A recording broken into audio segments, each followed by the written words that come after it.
There we go. This meeting is being recorded. So yeah, I was saying, like, I feel sometimes guilty that the session is 90 minutes. It realistically, I've got this mindset as, if I want to be the best, do the best train 90 minutes or an hour each day? They don't, do they? They train multiple hours each day. And I'm thinking, I could try and push this to 2 hours. But if I'm honest with you, I got back a lot earlier than what I usually would do. Normally I get back about, say I go to the gym I leave the house about 1. I come back about 5. And today I got back at 4. And that extra hour, I was able to catch up with a little bit more work, be a little bit more productive, because as soon as my training sessions are done, I'm like done for the day. And there's definitely time in the day that I could do more at the moment. And I'm trying to see if I can do more, especially in prep. You're always on top of things. You're organized, you're structured. You don't mind going above and beyond on certain situations. So yeah, I'm trying to figure out a way how to kind of make my days a little bit more productive in that sense. But other than that, I know I waffled on there. It was a good session. I actually beat Lob. You've read the first chapter of Atomic Habits, and now I started reading that. I'm about just over a quarter way through that. And it's quite a good book because my vocabulary isn't great. Like, my spelling isn't great. At school, it took me 4 times to pass GCSE English, 4 times. And I'd have to do like a foundation year. If I didn't pass English in the final attempt that I did it, I would have done a foundation year at uni. So instead of doing 3 years, I would have to do 4 years. And foundation is for like people a bit of drips, they're not all there and they want to go to uni and they have to catch up an extra year. You're going to start offending people now. Oh, it's my podcast. I don't give a shit. I say what I want. So, yeah, on that note, like, I just want to be able to improve my vocabulary a little bit. And it's not a hard book to read in that sense. I mean, there are some words I get and I'm like, I have no idea what that means. And I'm on fucking Google Translate trying to figure out what it means. But I'm just telling myself, right, read a chapter each night. That's it. So I'm on my 3rd day now. About a quarter of a way through it, because I did start reading it last year, but then I just gave up on it. Because what I would usually do is I'd go to bed, and for the last like 20 minutes before I go to bed, I'm just scrolling through TikTok, and that 20 minutes goes by so quickly. And I'm thinking, I'm not actually doing anything here, which is not a bad thing, but at the same time, like, what is TikTok going to do for me long term other than just get me? Yeah, exactly. So yeah, I remember I literally just came across it on Spotify, because I was getting my 20,000 steps a day or whatever. I was like, right, I should probably do something productive rather than just listening to music. And yeah, it was very good. Just made me like think completely differently about just everything in general. So I'll tell you one thing. I know what you mean. Like, the one thing that I learned in that chapter was, the chapter that I just read is, if I want to do something, if I want to create a new habit, tell myself, okay, at 5:30, so today, podcast, at 5:30 today, I am going to do a podcast. So when you're telling yourself in your head at 5:30, a podcast is going to happen with the crew, you're more likely to do it instead of just like sort of freestyling it. So I've been listening. Do you know Andrew Tate? Have you heard of that guy? You might have seen him on like TikTok. He's quite... You've seen me listen to him, Jack, a few times. Yeah. And he's very. I don't agree with everything that he says, but there are some elements that I actually agree with. And one thing he said is that you can always do more in your day. And I was thinking, like, I can do more in my day. And I was thinking, why the fuck am I not continuing this podcast? Because they get, like I said to you guys in the group chat, like on all platforms, like 8,000 to 10,000 listens. That's fucking crazy. That's a lot of people. That's like a stadium full of people. Why am I not carrying this on? Yeah, I woke up the other day and I was like, right, fucking, there is more to do in the day. Get it done, and you can always work. There's always opportunities. So I've done it, and we're back with a podcast. So welcome back, everyone. I've been talking for about fucking 3 or 4 minutes. We're back. We're going to be back on the weekly podcast, and it was just me being lazy. And Andrew Tate, if you ever watch this, mate, shout out you for motivating me to kick up the arse and get these podcasts going. So where do I start? Khifie, let's start with you, mate. You're looking dialed in on the face. No, he looks fucking 12 years old. That's what he looks. I want to know about Dubai. I want to know about Larry Wills. I want to know about the G-Wag as well. I mean, don't know really where to start, to be fair. Like, it was all just kind of booked, and then we just ended up there. Like, it was, in a way, it was like obviously like a kind of spontaneous trip because it just happened all of a sudden. Do you know what I mean? Like that was really the case of how things went. And then obviously I was kind of like, I'd spoke to AJ and that about a few things just to really ensure that whenever I was there, I was going to be covered for obviously my food and stuff like that. And then when I got there, I don't know if you know the company Raw Foods over there. They pretty much done like my diet for the couple of weeks that we were out there. So I literally had to like cook nothing, and really all it really was just was kind of prepare the food, because obviously they had kind of, I'd sent in my meal plan, and then basically food got delivered like every second day, in which obviously just meant that everything was fresh.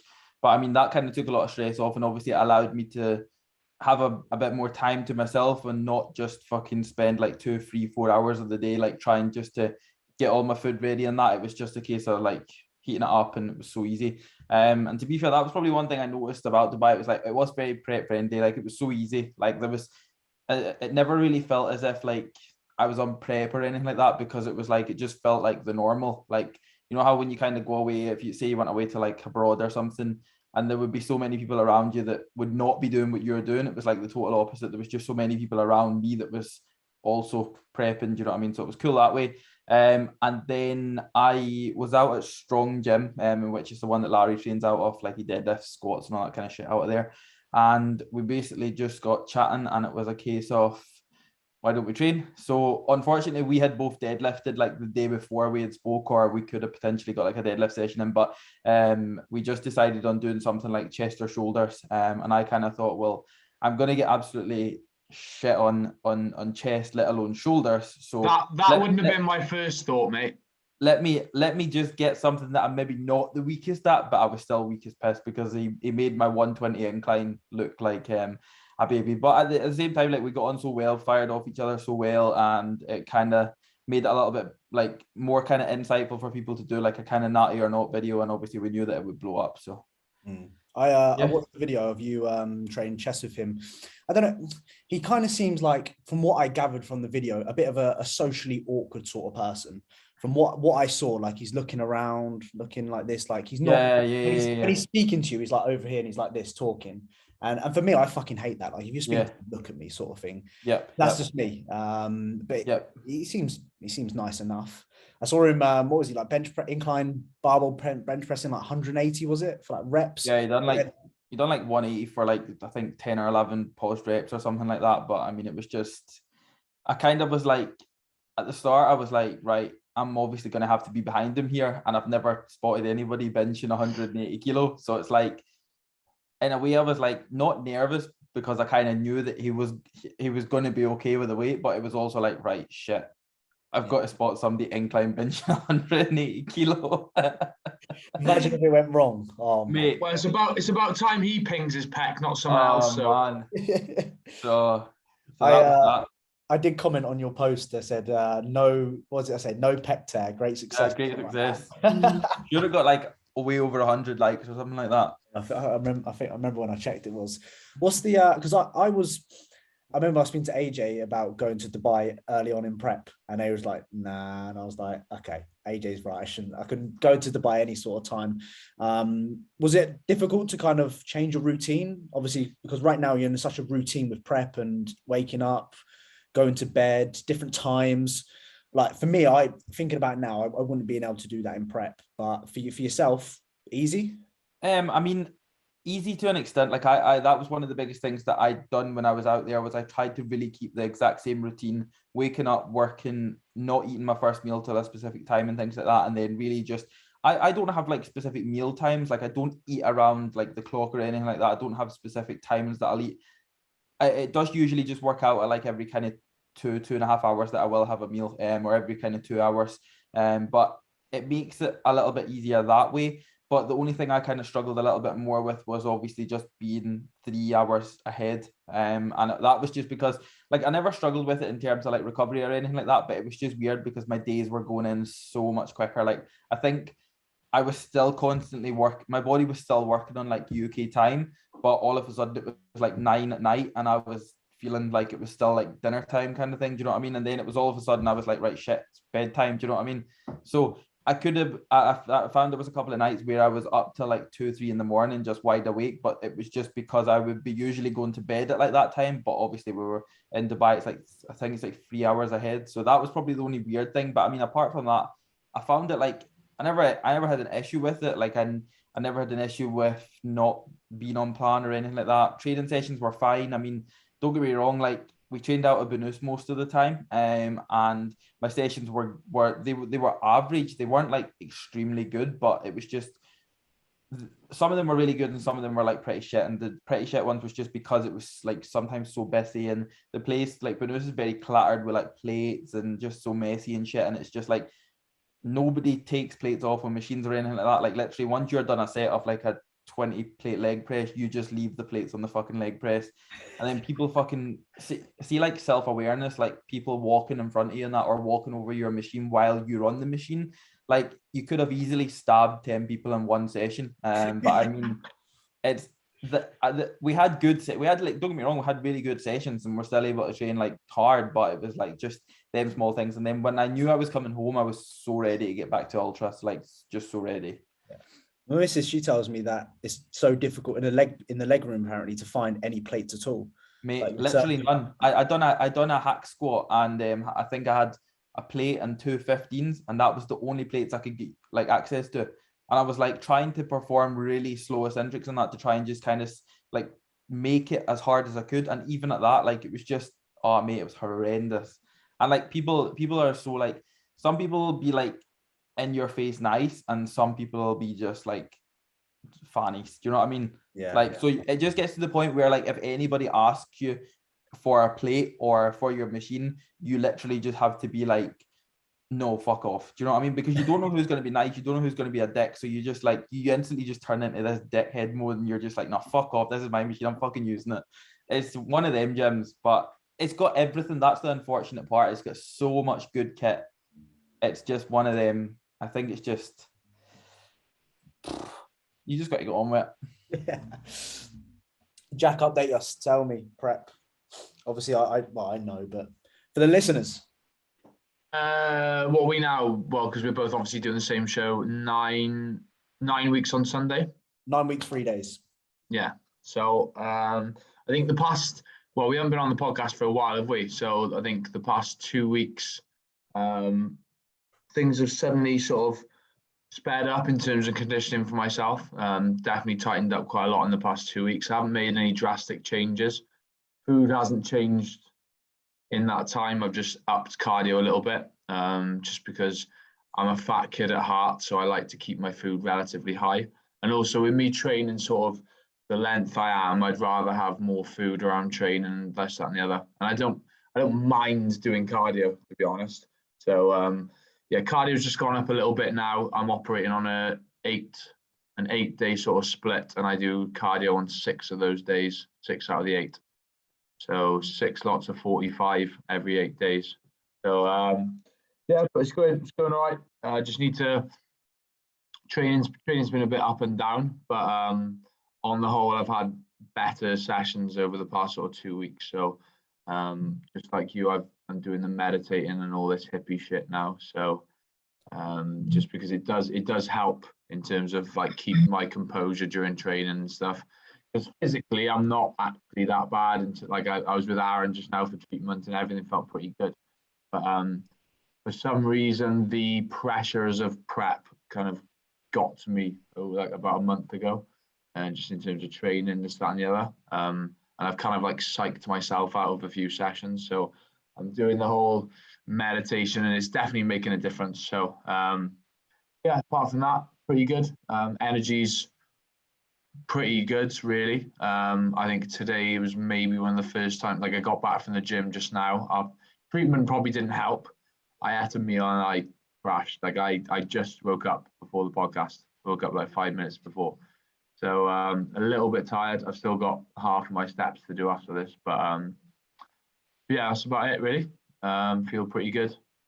I mean, I see you like firsthand. Like what was it in the gym? I actually saw like I actually not saw you upset, but I did see you down a little bit in the gym the other day where I was training legs, and you're spotting me on the Gym Leco press, and I was like, something's not right here, because Jack is normally in my ear fucking giving me shit, and I saw that too, actually. I must Yeah, admit so- that. I noticed he was very quiet. Sorry about that. No, it's fine, but that's when I noticed you was a little bit down, and I think obviously a lot of people don't understand. Like I witnessed it firsthand now, and you know, before I spent as much time with you, and this is for everyone that listens as well. A lot of people don't understand your sort of, why does he train 7 hours? Why this? Why that? A lot of people don't understand that until they get to really know you. But I think the biggest thing that I noticed with yourself, Jack, is that there's a lot of pressure around the training window.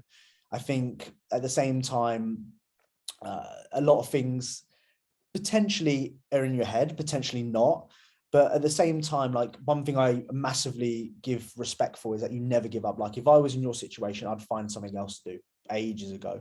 So the fact that you never give up, I really, really respect that. And the fact that your physique looks the way that it does at 50%, 60% at the moment, whatever it may be, I think once you work on getting up to that 100%, fucking hell, mate, like it will be one day very, very ridiculous. But yeah, because I've got to a point now where I think about what I can help you with, in the sense that, going into the gym with pressure. Fucking bang me around the head.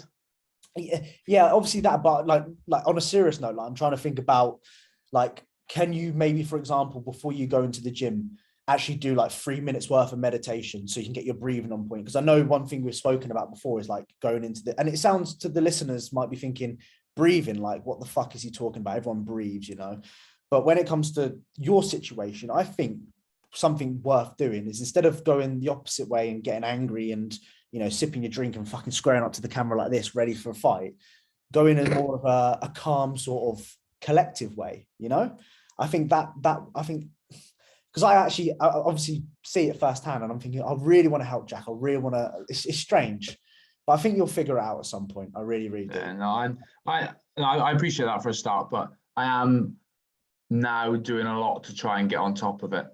It's not, the problem is it's very hard for me to explain it. And quite often, like you said, I do create these own things. Well, I know I do, because before prep, I didn't have this breathing issue. So it's only come about. And the reason why the breathing links to my training performance is, if you can't breathe properly, you can't brace properly. Yeah. So if I can't brace properly, and bracing is my main issue, that's my underlying main issue. And if I can't do that because of my breathing, that makes, the thing is though, once I get 1 or 2 good sets in, it's gone. The breathing is completely gone. Like, it literally, like that. As soon as I do the set, done. That's when you'll see me like walking around the gym in a vest, kind of giving it the big one. That's when that 1 or 2 sets has happened, because then it's kind of like, I know I can perform for the rest of it. Granted, I still won't perform as like amazingly well, but it'll be a lot better. So I am getting on top of it now. So I know it's not going to be an instant fix either. So just improving it as much as I can day to day. I love the classic. So if you ever hear Jack in the gym go, woo, out loud, everyone hears it. He's having a good fucking set. He's having a good set. So we'll appreciate that when we hear that. To add to that, what I've noticed is, on a lot of people's videos, AJ, I'm yet to ruin one of your videos yet, but recently I've clocked myself in the background. The noise in the background is very distinctive. My bark, I know AJ, you made a bark yesterday, but my bark is very distinctive, and I'm clocking it on so many people's videos in Ultraflex now. But the worst one was when I video bombed Meg a couple of weeks ago, and but the worst part was Meg positioned the camera so that she was only in half of the video, that she wasn't the centerpiece of the video. She was half the video doing split squats, and I was there performing my circus act in the other half. And obviously a lot of her following don't have a fucking clue who I am, and they were like, there's a few comments like, what's who's going that on? fucking clown in the background? And I was like, oh, fucking hell, I just let it go. That's class. Caleb, update us. I saw you. What day was it? Tuesday, wasn't it? Tuesday. Yeah, training. Yeah, it's Tuesday. How's things? Yeah, wow. I'm always training legs now. Yeah, quite a decent amount's happened, to be fair, since the last podcast. Did like I think it was ended up being about 5.5 week. Mini cut took just over £10 off, which was nice and productive. First week actually wasn't started the mini cut, body weight went up £1. So yeah, it was brilliant. But then the next week came down like £5. I won't go TMI, but yeah, things went nice and smoothly. Just got in and out exactly what we wanted to do. Like the only thing, and like me and AJ have sort of spoken about this, when it comes to the look with like an aggressive mini cut like that, you've put a lot of effort in, and then it gets to the end of it, and you know you're a little bit flatter. You're obviously not like lean by any stretch of the imagination, so you sort of look at the pictures and you're like, wow. I look. It's that fat and flat, in it, where you're still fat and exactly. you're flat from less food and dying for a little Absolutely. bit. You just look like a sack of shit. I remember looking like that about 14 weeks out. I look like fucking shit. But yeah, I know what you mean. But so, yeah, got the job done. Appetite nice and high. Just felt overall a lot fitter, healthier. Mobility, like especially on sort of a lot of leg movements. I noticed that things were a lot better, and then we've basically just pushed food up, and we sort of assessed the split that I was on. We're on push pull rest legs rest, you know, the good old faithful split. But it was just evident, especially in this dieting phase, as soon as we came down, lost a little bit of fullness in certain areas, that we just need a lot more leg. Obviously I know that I just need to grow all over, but it was just like seemingly evident, you know, that I know for a fact that when I diet down, obviously things are going to look a little bit smaller, but it was like legs definitely flattened off very, very quick and just didn't have as much pop. And obviously, you know, you could have a great upper body, but if someone next to you's got, you know, 8 out of 10 all parts of the body, and I've got like 10 out of 10 from the waist up, but 5 out of 10 from the bottom, it's not gonna get me anywhere. So we assess the situation. 3 leg days a week, 1 push, 1 pull. We've got a quad and ham, a quad and glute, and just a hamstring day.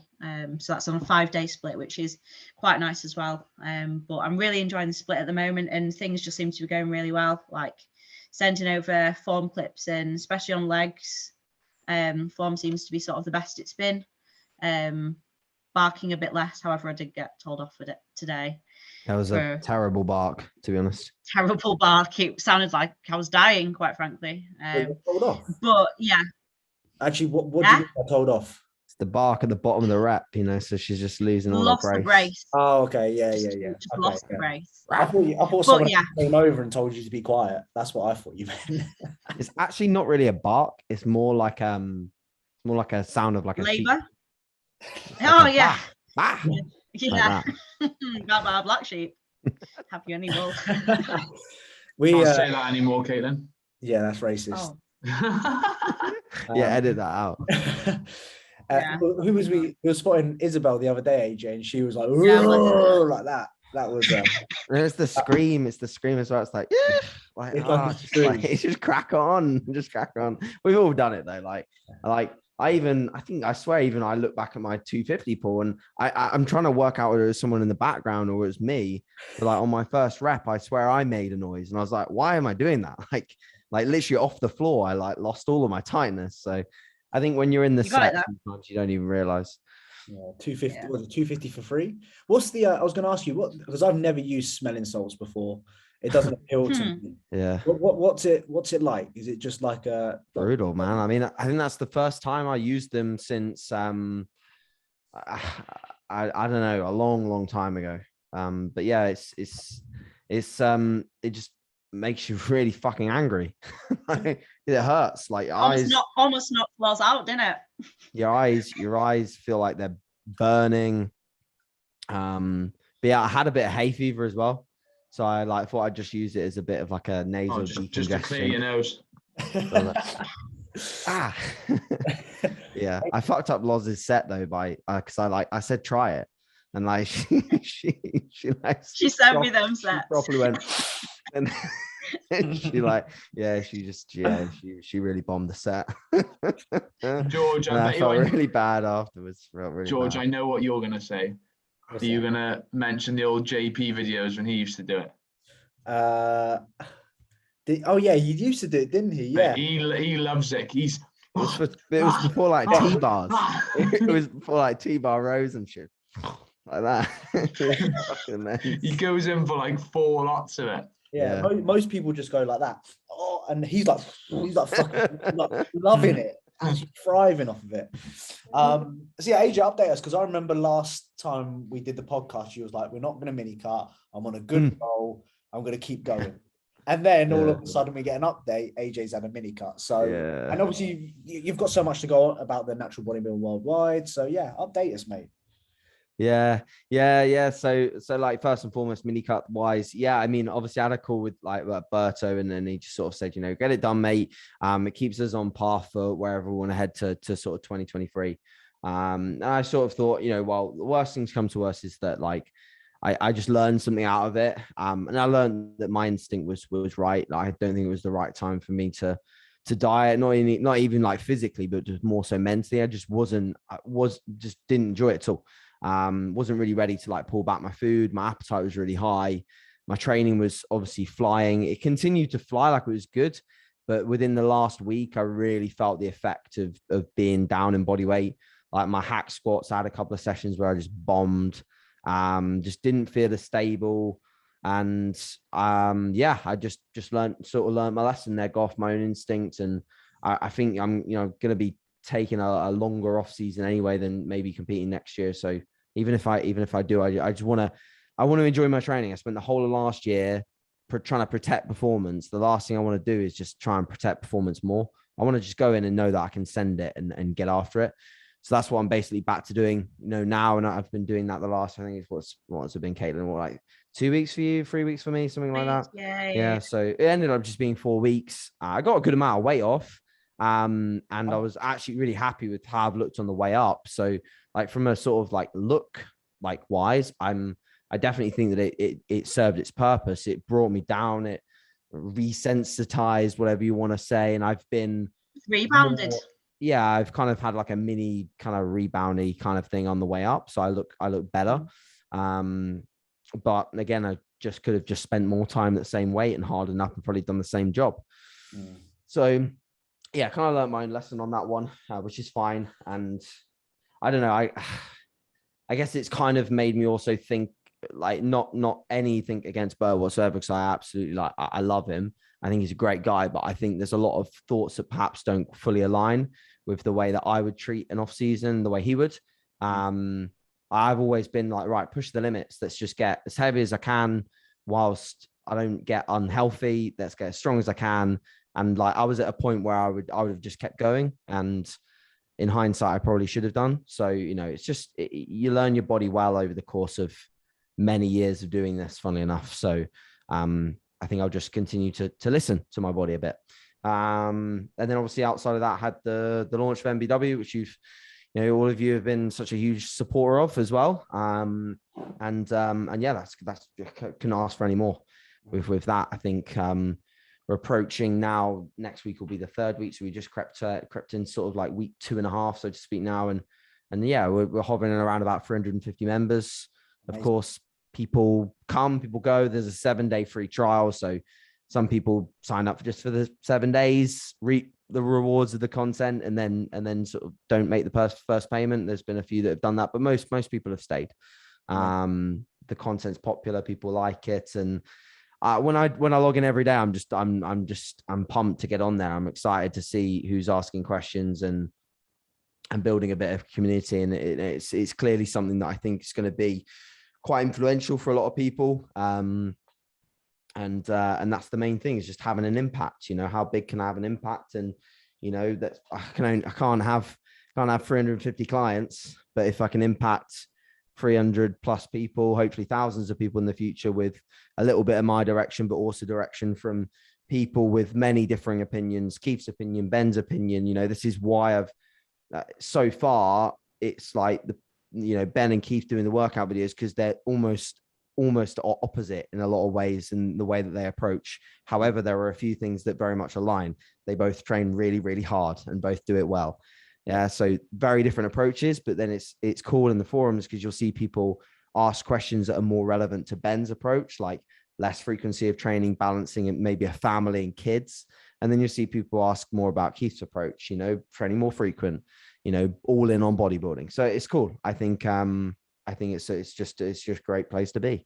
And then, I think from now on, like the reason why I launched is because from July onwards, it's just manic with travel, with shows, with people competing. This will be like the biggest year for me as a coach ever. And I don't take that lightly. So I want to make sure everyone that steps on stage this year, brings the absolute best and feels like we couldn't have done any more in the process of doing so. So that's really where I'm at, mate. And throughout the year, just not letting my own process slip is the goal. I'll get a few nights where sleep might not be the best, but I'm not going to miss a meal. I'm not going to miss a training session. Continue to sort of like lead from the front, if you want to call it that, with my own process, because I want to be one of those coaches that shows that you can coach at a high level, run businesses, but also be a fucking good athlete at the same time. That's impossible. Can't do that. Yeah. Some people will say so, mate, but I think it is definitely more than, but it's just a case of where your passion lies, really. I totally understand coaches that don't do that because they're just not as passionate as I am about my own athlete progress. I want to win more British titles and overall titles, and I care a fuckload about that just as much as I want my clients to do well and my businesses to do well. I care equally about all of them. Yeah. So then my effort should reflect that. That's it. I must admit, like, I am going to plug the website here because obviously listeners will be like, where do I go for this and that? I would get yourself on there, get the free trial, sign up, go through it, and you're going to learn a lot. And there's more insight to everything that you need to know when it comes to content, forum, courses. That there's so much. Like, obviously, when you start something up like that, it's sometimes slow to get to where you want to be. But 100%, long term, especially for natural bodybuilding, this is going to be the hub for natural bodybuilding. I'm excited to see where it is, mate. You can see you put a lot of time, effort, money into that side of things, and it's not easy. It's fucking a lot to manage. So respect it, mate. 100% respect it. Cool. I think for me and my prep. For anyone that gives a fuck, George, how's things going? Sorry, let's plug the question to you. You don't have to ask yourself. How things are going? I can ask myself. Don't worry. Yes, it's smooth sailing. Like to the point I mentioned on YouTube the other day, where it's not too easy, but it's easy to the point where I'm questioning it, if that makes sense. And I feel like I should be suffering a little bit more. But then going back to 2019, I suffered, I did above and beyond, and I paid the price for it. So, I generally can't complain. Food's great. Doing steps at the moment, no direct sort of cardio work. I've realized that my body is very responsive just to getting lean. Like, my body doesn't want to be fat. I've never been fat in my life. I've always been quite a slim sort of build person. My parents have never been fat. They're quite slim as well. So for me, like, when I was pushing 185 pounds and eating 4,600 calories, it's a ridiculous amount of food for my height and size. So as I've, dropped 25 pounds plus now, it's been, pretty straightforward. I'm underneath 3,000 calories on a train day, 2.9 on a non-train day. Pretty straightforward, goes down quite easily. One thing I would say though, like, I think, don't get me wrong, I'm hungry right now, and I could, if someone put like a sushi in front of me, 40 rolls, I'd still smash it. But at the same time, like, I think one thing that changed my appetite was smoking. That year and a half I smoked, like, my appetite is not the same as what it was before. Like, I have no interest in, I don't know why, but I have no interest, no desire. I see some people like they're fucking eating food challenge, watching food challenges on YouTube, whilst they're on prep and dieting. I'm thinking that's the last thing I would ever think about doing. I have no interest. So I think my appetite, as I've grown up a little bit now, I think my appetite's changed a little bit. And I was thinking the other day, I think it's down to smoking. But yeah, I mean, other than that, training's still good. Don't get me wrong, I'm not as strong as what I was before, as to be expected. I actually had a really good push session today. A lot of the numbers were up from last time, which was good, surprisingly. But at the same time, obviously, I'm pushing 10 weeks without a deload now, and ever since we spoke about AJ, I'm starting to feel like, okay, yeah, Sorry, I probably jinxed that. yeah, I'm starting to feel like I need a deload. It's quite weird how the thought never came into my head. I didn't realize, I haven't deloaded for 10 weeks. I just kept going. Now all of a sudden, I'm starting to notice little things like maybe broken sleep, maybe like for me, a common sign that I need deloads, my hips get sore, just overuse. So I definitely do need to take a deload. But yeah, other than that, we're on track. I think I look quite good at the moment. I'm still holding on to quite nice fullness. I'm starting to see, it's crazy, the body fat illusion. When you hold on to more body fat, you don't realize how much what the muscle looks like until you start dieting down. And I think my check-in shots that I took on Wednesday were probably the first time I've actually looked at myself and gone, you know what, I've made a fair chunk of progression since 2019. So yeah, I can't really complain. You know, it's been pretty straightforward. And if I can do zero cardio throughout this whole entire prep, then I'll be buzzing. I'll be super buzzing. But yeah, pretty straightforward, really. I'd love to come up with something else to say about it, but other than that, it's, you know. But that's the thing with a prep, really, isn't it? It's not, you know, it's just the same shit every day. Like there's nothing crazy.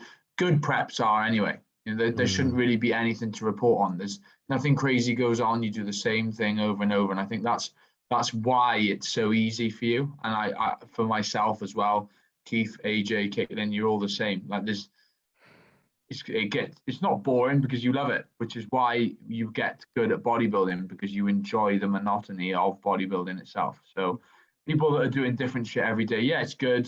You know, you've got things going on, but you know, we do the same thing day out, and that's what brings the results, really. So I think you're just testament to that. We've got a routine where we'll pretty much have breakfast together. We'll have breakfast around about 6 a.m. Get the fucking candles out, mate. I got a candle actually. Then we'll have meal number 2 around about 9, and then we'll have our pre-workout around about 11ish, and then we'll pretty much set off at the gym, and then I obviously come back before you, and then then that's pretty much it for the day, isn't it? But yeah, I know. Well, now and again I'll catch you're having your last meal and having my post-workout meal. Yeah, we've got a little cuddle at the end and stuff. Cute. Nice little romantic sort of setup. I think that's like, even just thinking about it now, like I've come to realize that I absolutely love that routine. I absolutely love waking up, having my breakfast. Like I've got it's just, I feel like with the lifestyle that I just love, like that side of things. Not for everyone, and that's totally fine. The only thing that I'm thinking of now is if something comes up, like for example, like we've got FitX coming up. We went to Scotland. I was fucking knackered after that coming back. The only thing that I am concerned about is, you know, when we've got like, I don't know, maybe the Arnold's later this year, realistically, we would have done our qualifiers. So we might be, you know, okay. But the couple of weeks coming up, the FitX, I'm thinking I'm going to be on my feet majority of the day and we're speaking. I remember last time speaking, like to the point where my fucking voice was fucked.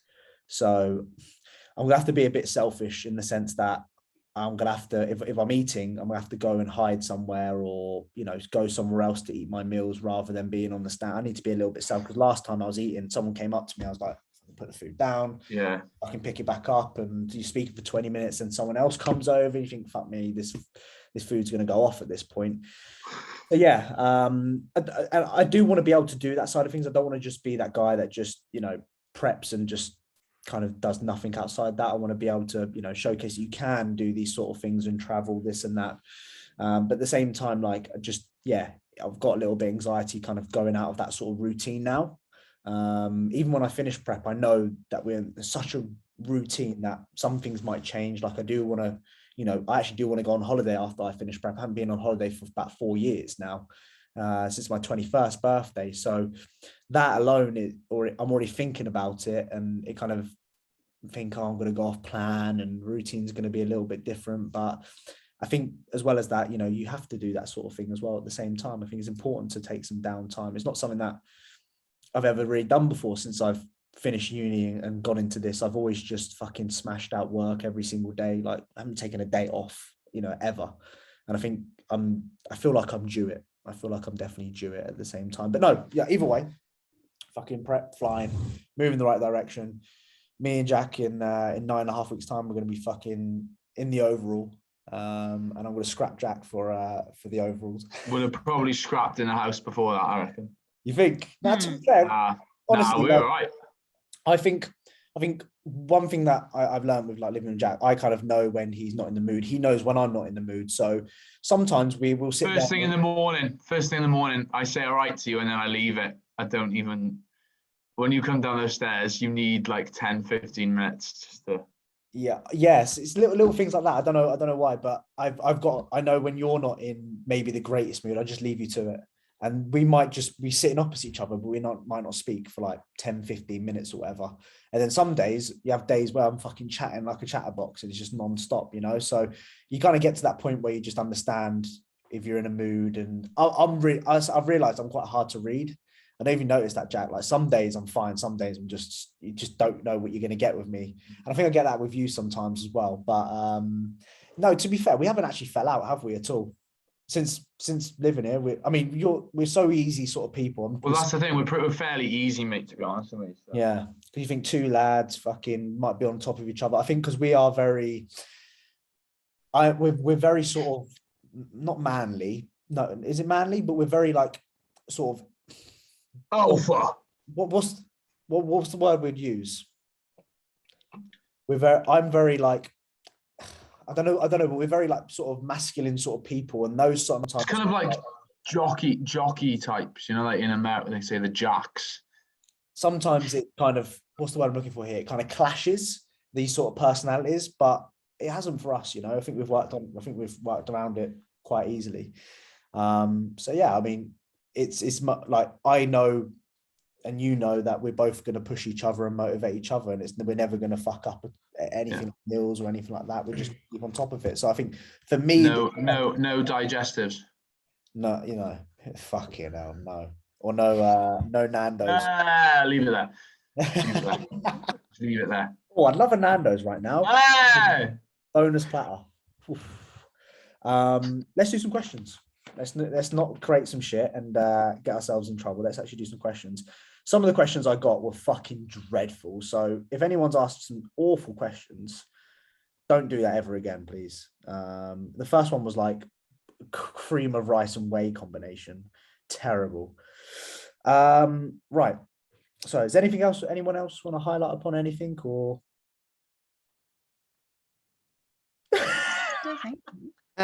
You're all good? That wasn't, we just paused there. Ways to deal with stress / down mentalities. Go on, Jack. You start off with that, mate. Oh, fucking I ain't giving advice on this. Come on, you can. Stress and down. Well, firstly, identify it. Is it something that you can you do anything about it? I think that's a big thing. I really dislike it when people are stressing about things, either that they can't change or they stress about something they can change, but they don't do anything about it. Don't complain if you're stressing about something that you can do something about and you're not doing anything about it. So identify what it is, establish, can you do anything about it? And then look into ways of dealing with it. So that's obviously the obvious answer. But then just little things like me and you have started talking about. So even meditation, that's become a big thing. I know some people like the reading side of it, does relax them a lot. But then again, also just working towards rectifying the issue. Like you'll get a lot of peace of mind just knowing that you're improving on that thing that you're, if you're anxious about money, for example, and you start to put together a little side hustle and you're making a little bit extra a month, for example, or you're putting away a little bit more per month, that's going to put your mind at ease a lot more than just not doing anything about it. That's obviously it's very contextual. We don't know what exactly they're talking about, do we? Words of wisdom from Mr. Thorburn there. Yeah, now just apply it to myself. Fucking good one. It's always the case though. I give out, like, you know, when you give out relationship advice, but you're not doing it yourself, you're being walked over like a little bitch, but you're like, don't fucking be walked over by that girl. And then all of a sudden you're being walked over. Fucking typical. Caitlin, how do you deal with your stress? When you're mentally down, what do you do? If I probably just go on a walk or something. That's literally what I always do. Listen to some good music. I've got a playlist when I'm sort of feeling like that I'll listen to. What Feel music, good tunes. what genre is it? It's a bit of everything. A bit of liquid D&B, a bit of like, I don't know, I quite like Tory Lanez at the minute. Yeah, I don't mind. It's a bit out there, but yeah, going to walk, bit of fresh air, stuff like that. But luckily I've got like a lot of my flatmates and friends who actually are nothing to do with like bodybuilding, and you know them people that you can sit and chat just absolute shit to. Yeah.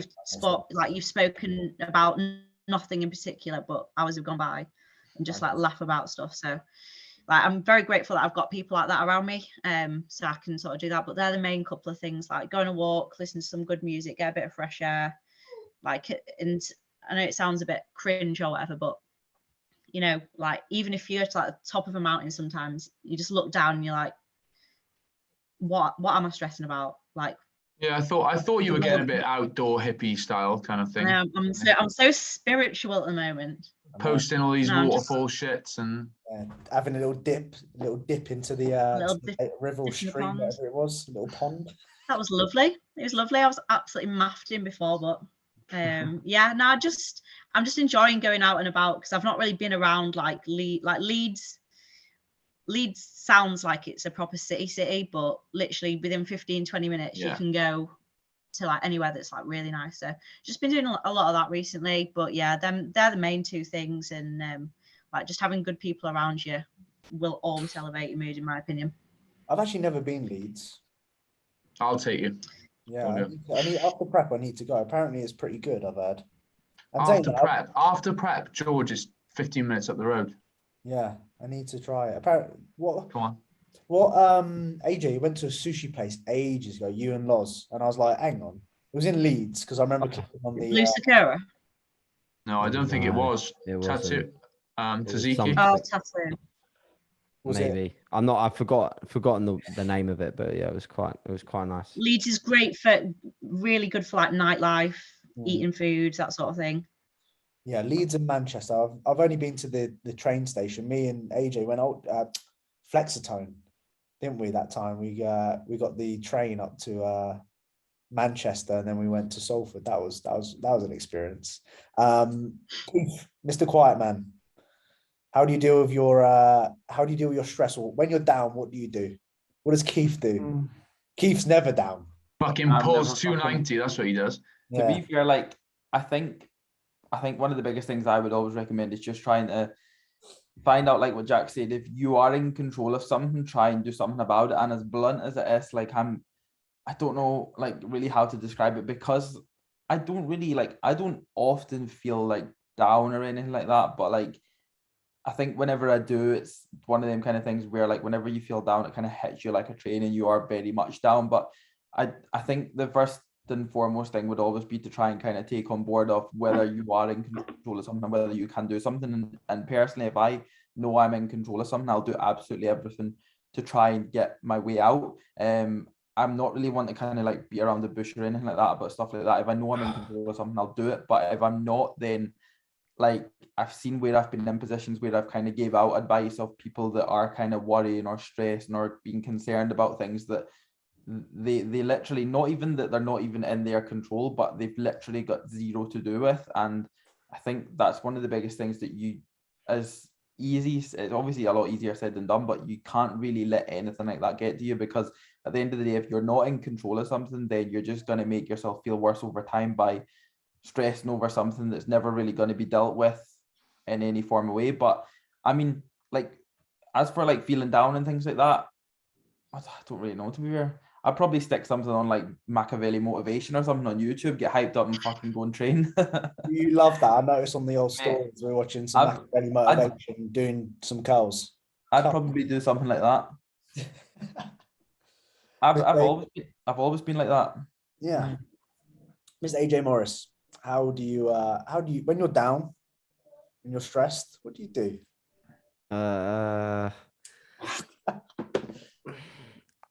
Very similar to everyone else, to be honest. Yeah. I think for me, it's definitely just sort of taking time away from things that are like, you know, bodybuilding or fitness related. That's, if I don't do that enough, I will really sort of like burn out, so to speak. And that's where I start to get frustrated, a bit down, a bit annoyed. It's also when I put too much emotional attachment to things that I can't control, especially like, so for me, sometimes it's in the gym. So sometimes it's a specific lift that hasn't gone my way on a day. And I got a bag load of emotional attachment to doing something in the gym and I don't do it. Mm.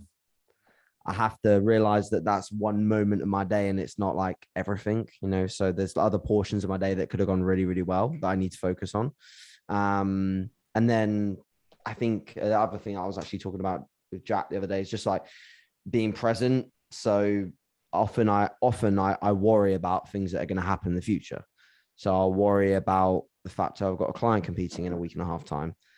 Is he going to look the way I want him? Is he or she going to be happy with their placing? Or I'll worry about, at the moment, I think I heard this from Josh, but I very much agree. I always worry that like fucking everything's going to crumble. Like I've built all these things and I still worry that one day I won't have them, even though it's just a ridiculous thing to worry about. But often in the evenings, I'll just be like, fuck, what if I lose all of this shit? Like what if people like stop coming to me as a coach or stop signing up for the site or stop wanting to follow me? Like, I don't know. It's just weird stuff that you can't make up in your own head. And in those moments, I think gratitude is really important, and writing down what you've achieved and how far you've come, and just like grounding yourself again. Because like I said, these things happen when I'm thinking too deep into the future. So yeah. There's a journal called Mind Journal, and it's expensive, about £30 when I bought it ages ago, but I don't use it much anymore. But the first like thing in the book is like, what are you grateful for? And then all of a sudden you start noticing that. That's why I quite like journaling. I thought it was a little bit hippie, like fucking writing your feelings in a book. But once you start writing things down, you then start to realize there's like a pattern between like these things that you're feeling grateful for. And that's what I do when I'm feeling down, is I just remind myself, like, one, there are plenty more people in this world that are in a worse situation than me. Like, I can fucking drink water from the tap. Most countries in Europe can't fucking do that. They need to drink from a bottle. And the second thing I always think about as well is actually no one gives a fuck. Like, literally, when you sit down and think about the issues that are going on in your life, who cares? Who else cares about what you're doing? People got too many things going on in their life nowadays. So when I start thinking, you know what, I'm feeling sorry for myself, or I'm down, I'm the only person that's going to pick myself up. No other fucker's going to pick myself up. So when I actually tell myself that, I'm all of a sudden like, right, crack on. And the last thing I would say as well is that the people that spend their time worrying, the people that spend their time feeling mentally down, are normally the ones that don't have much going on in their lives. So fucking keep yourself busy. Like, when you're busy, that doesn't even cross your mind. You know, you just fucking crack on with the next task that you need to do. So if you are someone that sits at home and worries about this and that, get busy, do stuff. Don't sit down and be fucking lazy and be in your head all the time. So yeah, I'm very brutally honest there. So yeah, just say how it is.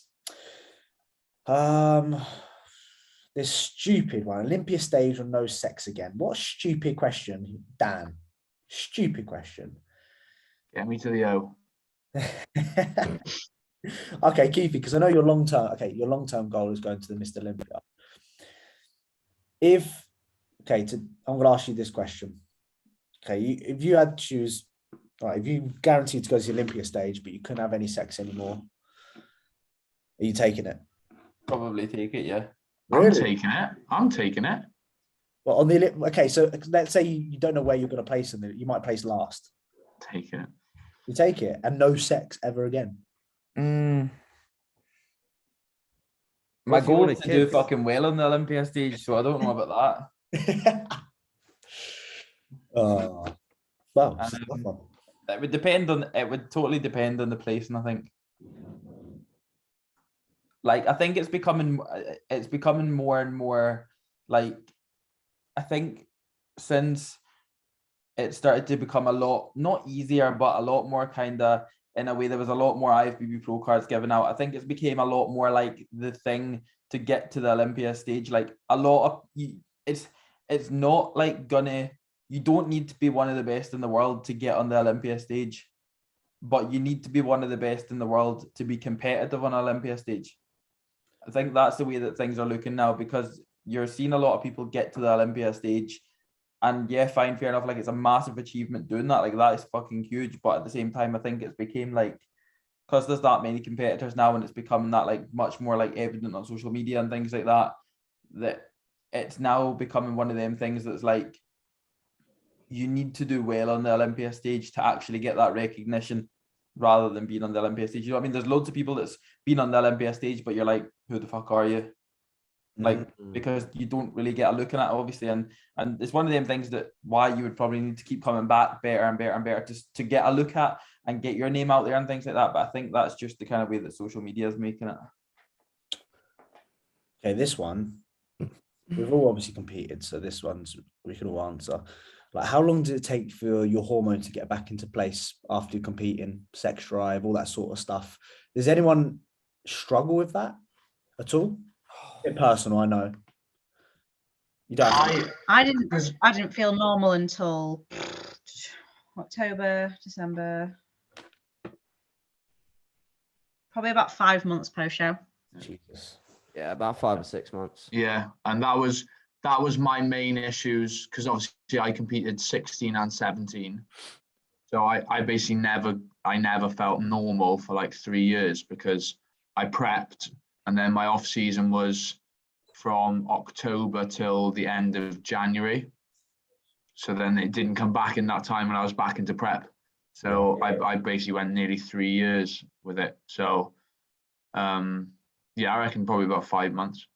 Keith, what's it like for you, considering you compete back to back? Obviously, this first time you've not. He's never had it. See, to be fair, like whenever when I started competing in 2017, I competed all the way till end of 2020. I never really took on board that sort of thing, because like I was never in a relationship or anything like that. Like, until I met Sarah last year, like I've not been in a relationship since like what's been like fucking forever, and it was before my 2017 prep. So I was like, I was never even like concerned or bothered about anything like that. So I never really took that on board. I never took that into consideration. Like, I just kind of went from prep to off season to prep to off season, and that was really all I did. Do you know what I mean? Again, I've never been like a sociable person. I've never been one to, never went out, never drank, never done anything like that. So I've never been like in a position where I've wanted to like just go out and be doing like finding out things like that with my body. Like, that's never been a concern. Do you know what I mean? I've never really noticed that, if that makes sense. But this year I'll really be the telltale, the main one. So I don't think after 2019, I don't think it came back, but I don't think I was ever the same compared to when I was in 2018. I think I like permanently not damaged myself, but I would say I felt different from there on. I wasn't like this ravenous sort of youngster like I was prior to going into prep. But what I think I am noticing, like now in this prep, don't get me wrong, I'm down for it, but I'm getting to a point now where I'm thinking, do I really want to waste my energy on this? Like, but we spoke about this the other day. That's not necessarily a sex drive thing. Yeah, I know. It's an more energy the availability thing. Yeah, it's also a focus thing, because you're thinking, right, I got training tomorrow. Yeah. I want to get a good sleep in, or fuck, I just want to get the next meal in. So it is almost a focus thing as well. So I think it's a bit 50-50.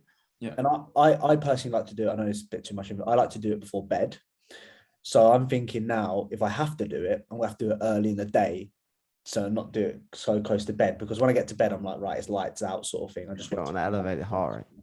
So I might need to do some midday sort of cardio, but it can't be Maybe before rest training. days. Yeah, rest day is actually a good shout, but it can't be before a training session. There's no way I can wake up and do it. Oh, no. I'll train later. I'm selfish. I'm like, no. People love it in the morning. I'm thinking bed breath, haven't washed, haven't showered and that. Nah, not for me. So I might have to think about that one. But yeah, it takes roughly about 6 months, I would say. Sometimes it don't go back to where it was before. Sometimes it does. Caitlin, you've got a compliment here. You are the biggest stud, but Caitlin is the biggest. Apparently, you're the biggest stud on the old poddy. Can we shout out who said that? Shout out Billy. His name's Billy Denson. Billy Denson. You got anything to say to Billy? Do you wanna reply? Billy _ 2001. Got anything to say to that? Very kind. Thank you for the lovely compliment. Should he DM you? Should we play like that? No. Okay. Right. I think that's an hour. I don't think we need to do much more than that. Because if we're going for like, I don't know how people do like 3 hour. Do one more. Make it good.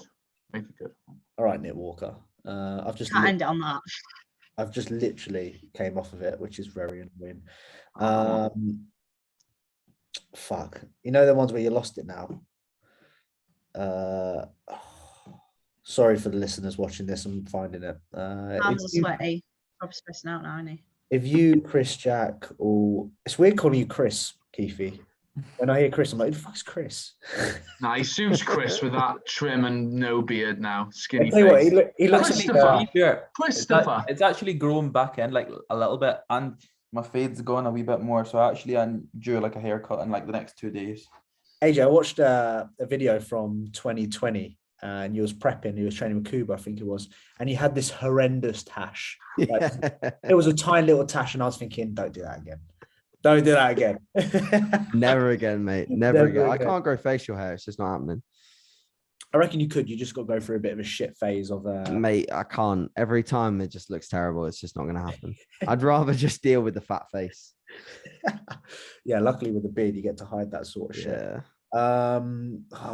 These honestly, they're not great. I'll be honest with you. They're not great. Something like, can enhanced competitors learn from natural building worldwide? Big fan of you guys. Yep. More carbs pre and post workout.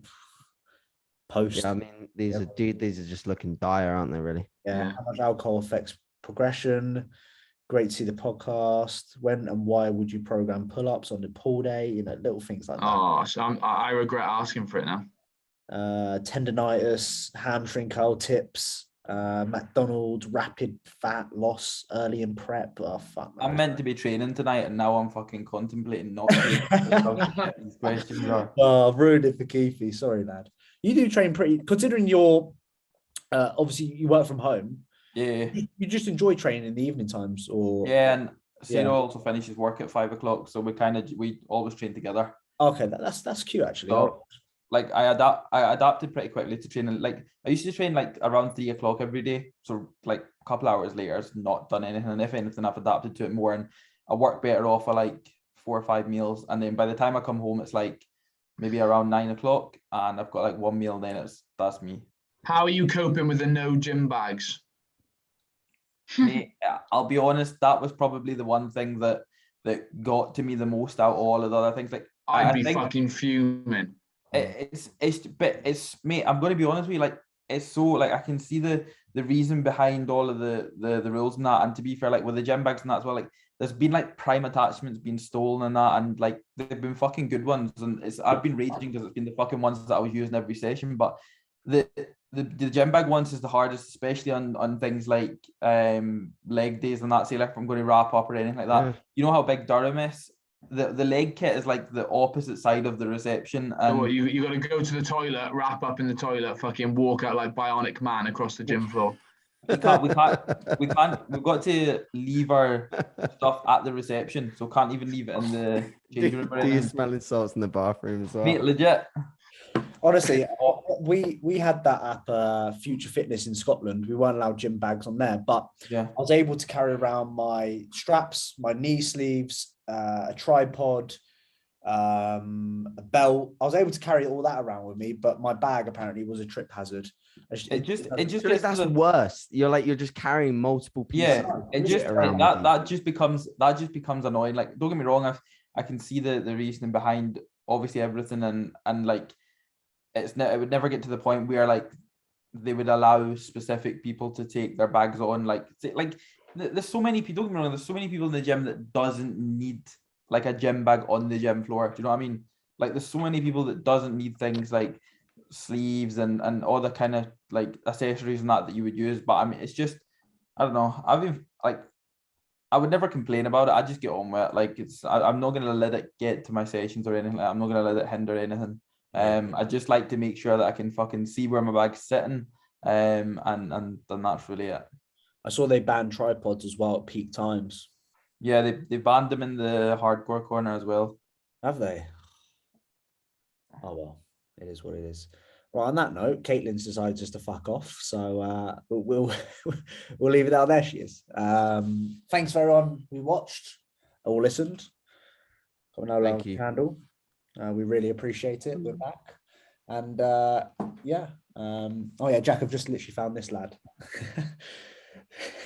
Long story short, yeah, on this, yeah, this what happened. I found this in a park on the floor, so I decided to take it. You're scruffy. fucking using that. We cleaned it. I cleaned it, but yeah, I found it on the floor. That's not good enough, man. I know that. Oh, I don't know why I did that. I don't know why I did it. Is it an Elux? It's Just buy your own. yeah, it is. So we found it on the floor, and I started puffing it a little bit, but yeah, I gave it a good clean. I don't know why I did that. That was really, really stupid. But You can get 0mg ones on Amazon. is this nicotine then? That will be nicotine, mate. It'd be like 2%. 2%, yeah. Every single puff's 20 milligrams. One of them's like 40 to 56. You fucking Well, on that note, me and Fuck Jack me. are probably gonna get lung fucking cancer. Fucking hell. Well, this is going in the bin then. I didn't know. I just thought it was water vape. I didn't realize we're. Oh no. I sucked it, and I was like, nah, it tastes good that, but I didn't realize it's fucking 2% every toe cut. I know. I was gonna say, I bet you're doing it, and you're thinking, "Whoa, I'm a little bit wavy." 2% on 0.2. 2%. Does it say 2% on that? Yeah, it says 2%. Woo! Well, that's going. Well, Fucking hell. All right. Well, apparently, we're smokers now. Fucking hell. Right. We're gonna leave it there. Hopefully, we don't get any sort of problem. Give it a puff for the podcast. Nah. Oh, pussy. Few rings. Can you do it? Can't even see it. So there we go. Another 2% of my life probably gone. So I hope you enjoyed this podcast, and yeah, we shall see you in a bit.